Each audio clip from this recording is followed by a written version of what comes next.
Doctor Babasaheb आंबेडकरांबद्दलच्या काही गोष्टी ज्या प्रत्येक भारतीयाला माहिती हव्यात. नंबर 1, केम्ब्रिज विद्यापीठानुसार जगातील सर्वात हुशार 10 व्यक्तींमध्ये बाबासाहेब क्रमांक 1 वर आहेत.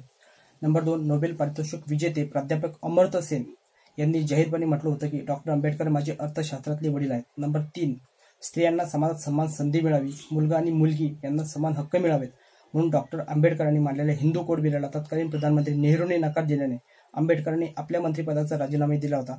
परंतु कुठल्या स्त्रीवादी संघटनांना आणि कित्येक भारतीय स्त्रियांना याबद्दल माहीत नाही. त्या काळी राजकीय पक्षात असलेल्या प्रतिगामी श्याम प्रसाद मुखर्जी यांनी या विधेयकाला तीव्र विरोध दर्शवला होता.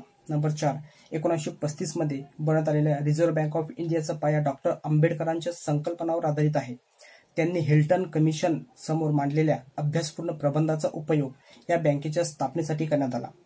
नंबर 5, डॉक्टर आंबेडकर हे दामोदर धरण प्रकल्प, हिराकुंड आणि सन प्रकल्पाचे निर्माते आहेत. महानदीच्या पात्राला अडवून तिच्या पाण्याचा बहुउद्देशीय वापर करावा यासाठी 1945 मध्ये डॉक्टर आंबेडकरांच्या अध्यक्षतेखाली समिती स्थापन करण्यात आली. ते जेव्हा मजूर मंत्री होते तेव्हा. परंतु बहुउद्देशीय नदी प्रकल्प आणि औद्योगिकरणाच्या यशात डॉक्टर आंबेडकरांचे नाव आणि मेहनत लपवून नेहरूंचे नाव सांगितले जाते. नंबर 6, डॉक्टर आंबेडकरांनी ऊर्जा क्षेत्रात खूप महत्त्वाची आणि गरजेची असलेली ग्रीड पद्धत म्हणजे विजेची वितरण पद्धत आज सुद्धा यशस्वीपणे सुरू आहे. तसेच मजूर मंत्री असताना त्यांनी सुरू केलेल्या शिष्यवृत्ती योजनेमुळे हजारो विद्यार्थी परदेशी तंत्र शिक्षणासाठी जात आहे आणि तज्ज्ञ होऊन येत आहेत. नंबर 7, भारतात मजुरांना 12 तास काम करावे लागत असे. 1945 मध्ये डॉक्टर आंबेडकरांनी यात कपात करून 8 तास केले आणि मजुरांच्या आयुष्यात यामुळे खूप आनंद झाला. आज सुद्धा प्रतिदिवस 8 तास याप्रमाणे वेतन ग्राह्य धरले जाते आणि त्यावरती जास्तीचे पैसे द्यावे लागतात. नंबर 8, ऊर्जा निर्मिती व्यवस्था, जल ऊर्जा स्थानक, जल विद्युत यंत्रणा आणि अशा अनेक बाबींवर अभ्यास करणे आणि मार्ग काढण्यासाठी डॉक्टर आंबेडकरांनी central technical power board CTPB ची स्थापना केली होती. नंबर 9, आज भारतातला बराचसा आर्थिक भार ज्या गोष्टीवर अवलंबून आहे ते म्हणजे सिंचन आणि पाटबंधारे. हे बाबासाहेबांच्या अथक परिश्रमातून आणि कुशाग्र बुद्धिमत्तेतून तयार झाले आहेत. त्यांनी 1944 मध्ये यासाठी खास सिंचन आणि पाटबंधारे आयोग नेमला होता. नंबर 10, आज जे यशस्वीपणे पाण्याचे व्यवस्थापन आणि कोळसा खाणीतील प्रकल्प सुरू आहे तसेच नैसर्गिक संसाधनांचा योग्य वापर केला जात आहे त्याचे डॉक्टर आंबेडकरांनी स्वतःहून तयार केलेलं आणि परिश्रम केलेली यंत्रणा कारणीभूत आहे.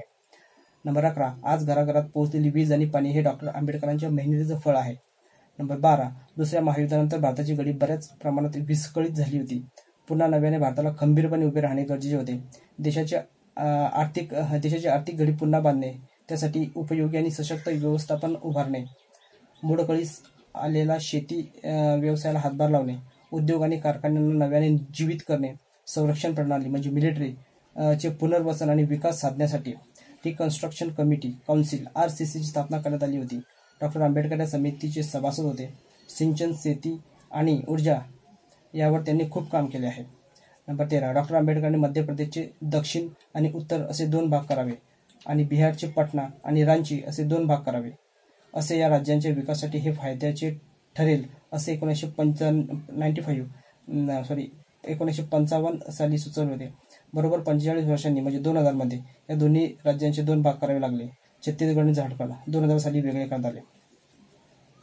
नंबर 14, भारतात स्त्रियांना समान हक्क मिळवून देण्याचे डॉक्टर आंबेडकर प्रणेते आहेत.